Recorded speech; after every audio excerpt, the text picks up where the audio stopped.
আমি আমাদের মাননীয় মুখ্যমন্ত্রী মমতা বন্দ্যোপাধ্যায় 2011 থেকে 2020 এই প্রায় 15 বছর বাংলার মানুষের কি উন্নয়ন প্রকল্প, সেই প্রকল্প উন্নয়নের পাঁচালী আমরা মানুষের কাছে পৌঁছে দিচ্ছি। তার শ্বেতপত্র একমাত্র ভারতবর্ষের মধ্যে রাজনৈতিক দল তৃণমূল কংগ্রেস, তার 15 বছরের সরকারের প্রায় চলছে, সেই সরকারে কী মানুষের উন্নয়ন হয়েছে, বাংলার মানুষের কী উপকৃত হয়েছে, সেটা আমরা মানুষের কাছে তুলে ধরছি। আর কোনো রাজনৈতিক দল তার কোনো উন্নয়ন বা শ্বেতপত্র তুলে ধরছে না, এখন তৃণমূল কংগ্রেস এই কাজটা করছে।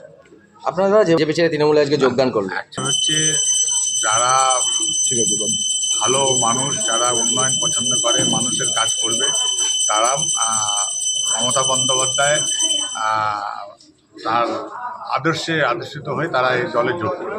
আর যারা মানুষের মধ্যে ভেদাভেদ করবে, উচ্ছৃঙ্খল করবে, মানুষের মধ্যে হিংসা করাবে, ছড়াবে, তারা বিজেপি করবে। গুন্ডা, ক্রিমিনাল, চোরটা, চিটিংবাজ বিজেপি করবে। আপনারা যেরকম ভাইরাল হয়েছে দাদা, তার উপর থেকে নিজ পর্যন্ত জেট, ওদের একটা সাংস্কৃতিক, একটা অরাজনৈতিক দল, ফ্যাসিক শাসন, মানুষের মধ্যে ভেদাভেদ করে, মানুষকে শোষণ করে।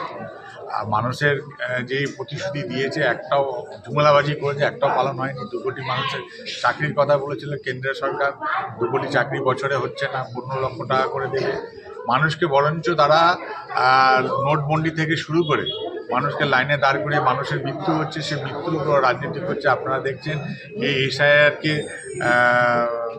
কেন্দ্র করে কত মানুষের মৃত্যু হয়েছে, সে মৃত্যুর দায় কে নেবে?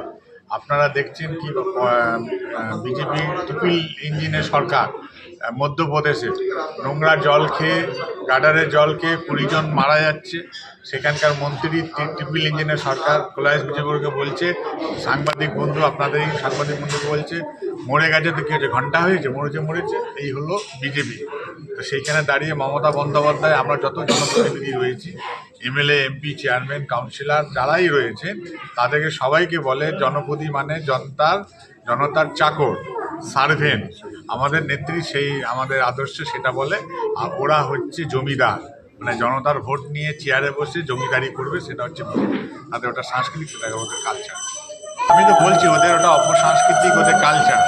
সেটা আপনার সারা দেশে, আপনি পশ্চিমবাংলার বাইরে যে কোনো রাজ্যে ঘুরতে যান, রিস্ক আছে, কখন সিভিল অ্যাড হয়ে যাবে, কখন আপনার ফ্যামিলি বিপদে পড়ে যাবে, কোনো ঠিক নেই। আপনারা দেখছেন যে কোনো উৎসবকে কেন্দ্র করে তারা কীভাবে তাদের গুন্ডা বাহিনী বিভিন্ন ভাঙচুর, হানাহানি করছে। আমরা আরও 500 বছরের দিকে আমাদের পিছনে ঠেলে দেওয়ার চেষ্টা করছে। আর এখন বিজেপি সরকার 2014 থেকে নিয়ে 25 পর্যন্ত, এখন যেই ঘরে বাচ্চা জন্মাবে তার ঘরের মাথায় 5 লক্ষ টাকা করে ঋণের বোঝা নিয়ে জন্মাবে। এই হচ্ছে বিজেপি সরকার। তাহলে ভোটের নিশ্চয়ই বাংলার মানুষ, সেটা গণদেবতা, তার অধিকার আছে শূন্য করা।